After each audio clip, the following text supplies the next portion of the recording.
Hi ಎಲ್ಲ ಹೇಗಿದ್ದೀರಾ? ನಾವು ಚೆನ್ನಾಗಿದ್ದೀವಿ, ನೀವು ಚೆನ್ನಾಗಿದ್ದೀರಾ ಅಂತ ಅಂದ್ಕೊಂಡಿದ್ದೀನಿ. ನೀವಿನ್ನೂ ನನ್ನ ಚಾನಲ್ಗೆ ಸಬ್ಸ್ಕ್ರೈಬ್ ಮಾಡಿರಲಿಲ್ಲ ಅಂದರೆ ಪ್ಲೀಸ್ ಲೈಕ್, ಶೇರ್, ಕಮೆಂಟ್ ಮತ್ತು ಹೊಸ ವ್ಯೂವರ್ಸ್ ಆಗಿದ್ದರೆ ಸಬ್ಸ್ಕ್ರೈಬ್ ಮಾಡೋದನ್ನು ಮರಿಬೇಡಿ. ಇದು ನಮ್ಮ ಸ್ಟೇಕೇಷನ್ನ ಲಾಸ್ಟ್ ವಿಡಿಯೋ, ಅಂದರೆ 3ನೇ ದಿನದ ವಿಡಿಯೋ. ಆ್ಯಕ್ಚುಲಿ ಆವಾಗಲೇ ಪೋಸ್ಟ್ ಮಾಡಬೇಕಾಗಿತ್ತು, ತುಂಬಾ ಬ್ಯುಸಿ ಇರೋ ಕಾರಣದಿಂದ ಪೋಸ್ಟ್ ಮಾಡೋಕ್ಕಾಗಿರಲಿಲ್ಲ. ಸೊ ನೆನಪಾಯಿತು ಹಾಕೋಣ ಅಂತ ಹೇಳಿ ಇದನ್ನು ಲಾಸ್ಟ್ ವಿಡಿಯೋನ ಪೋಸ್ಟ್ ಮಾಡ್ತಾಯಿನಿ. 3rd ಡೇದು ಏನೇನು ಮಾಡಿದ್ವಿ ಅಂತಂದು. ಆ್ಯಕ್ಚುಲಿ ನಮ್ಮದು 2nd ಡೇ ಪ್ಲ್ಯಾನ್ ಇತ್ತು ಸ್ವಿಮ್ಮಿಂಗ್ ಹೋಗೋಣ ಅಂತ ಹೇಳಿ. ಬಟ್ ಈಗ ತುಂಬ ವೆದರ್ ಮಳೆ ಬರ್ತಾ ಇದೆ. ಸೊ ಹಾಗಾಗಿ ನಮಗೆ 2nd ಡೇ ಸ್ವಿಮ್ಮಿಂಗ್ ಮಾಡೋಕ್ಕಾಗಲಿಲ್ಲ. ಅದಕ್ಕೆ ಏನಂತಂದ್ವಿ, ಚೆಕ್ಔಟ್ ಮಾಡೋಕ್ಕಿಂತ ಮುಂಚೆ 3rd ಡೇ ನಾವು ಸ್ವಿಮ್ಮಿಂಗ್ ಮಾಡಿ ಆಮೇಲೆ ಫ್ರೆಶ್ ಆಗಿನೇ ಬಿಟ್ಟರಾಯಿತು, ಆಮೇಲೆ ಚೆಕ್ಔಟ್ ಮಾಡಿದ್ರಾಯಿತು ಅಂತ ಅಂದ್ಕೊಂಡು ಬೆಳಗ್ಗೆನೇ ಒಂದು 8:30-9 ಗಂಟೆಗೆ ಸುಮಾರಿಗೆ ನಾವು ಸ್ವಿಮ್ಮಿಂಗ್ಗೆ ಹೋದ್ವಿ. ಆವಾಗ ನೋಡಿದ್ರೆ ಸ್ವಿಮ್ಮಿಂಗ್ ಪೂಲ್ ಫುಲ್ ತುಂಬೋಗಿತ್ತು. ತುಂಬಾ ಮಕ್ಕಳು ಸ್ವಿಮ್ಮಿಂಗ್ ಕಲಿಯೋಕ್ಕೆ ಅಂತ ಹೇಳಿ ಬಂದಿದ್ದರು. ಸೊ ಹಾಗಾಗಿ ತುಂಬ ರಶ್ ಇತ್ತು ಪೂಲು. ಆದ್ರೂ ಮಕ್ಕಳು ಮಾಡೋಣ ಅಂತ, ಯಾಕೆಂದರೆ ನಮಗೂ ಟೈಮ್ ಇರಲಿಲ್ಲ ಅಲ್ವಾ. ಸೊ ಹಾಗಾಗಿ ಹೆಂಗಾದರೂ ಮಾಡಿ ಒಂದು ಸ್ವಲ್ಪ ಇವ್ರನ್ನ ಆಟ ಆಡಿಸ್ಕೊಂಡು ಹೋದ್ರಾಯ್ತು ಅಂತ ಹೇಳಿ ಪೂಲಿಗೆ ಇಳಿದ್ವಿ ನಾವು.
ಸ್ವಿಮ್ಮಿಂಗ್ ಎಲ್ಲ ಮುಗಿಸ್ಕೊಂಡು ಫ್ರೆಶ್ ಆಗಿ ಮತ್ತೆ ಹುಡುಗರನ್ನ ರೆಡಿ ಮಾಡಿಸ್ಕೊಂಡು ಕರ್ಕೊಂಡ್ಬಂದ್ವಿ.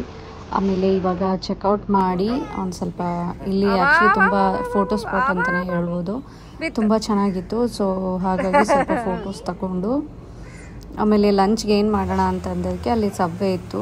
ಸೊ ಯಾಕಂದರೆ ವೆಜಿಟೇರಿಯನ್ಸಿಗೆ ತುಂಬಾ ಕಷ್ಟ, ಅಲ್ಲಿ ವೆಜ್ ಆಪ್ಷನ್ ಏನೂ ಇರಲಿಲ್ಲ. ಆಮೇಲೆ ಚೈನೀಸ್ ಎಲ್ಲ ನಮ್ಗೆ ಇಷ್ಟ ಆಗಲ್ಲ ಆ್ಯಕ್ಚುಲಿ. ಸೊ ಹಾಗಾಗಿ ಸೆಕೆಂಡ್ ಡೇನೂ ನಾವು ಫುಡ್ನ ಹೊರಗಿಂದ ಆರ್ಡ್ರ್ ಮಾಡ್ಕೊಂಡಿದ್ವಿ. ಆಮೇಲೆ ಥರ್ಡ್ ಡೇ ಹೆಂಗಿದ್ರು ಮನೆಗೆ ಬರ್ತೀವಲ್ಲ ಅಂತಂದಕ್ಕೆ ಸುಮ್ಮನೆ ಅರ್ಪಿತಾ ಹಠ ಮಾಡ್ತಾಯಿದ್ಲು ಅಂತ ಸಬ್ವೆ ತೊಗೊಂಡು ಹೋದ್ರಾಯ್ತು ಅಂತೇಳಿ ಸಬ್ವೆ ತೊಗೊಳ್ತಾ ಇದ್ದೀವಿ. ನನ್ನ ಇಬ್ಬರು ಟ್ವಿನ್ಸ್ ನಾನು ಅದನ್ನು ಆರ್ಡ್ರ್ ಮಾಡ್ತೀನಿ ಇದನ್ನು ಆರ್ಡ್ರ್ ಮಾಡ್ತೀನಿ ಅಂತ ಬಂದು ಮಾಡ್ತಾಯಿದ್ದಾರೆ.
ಮೂವಿ ಬಡಿಕಂತ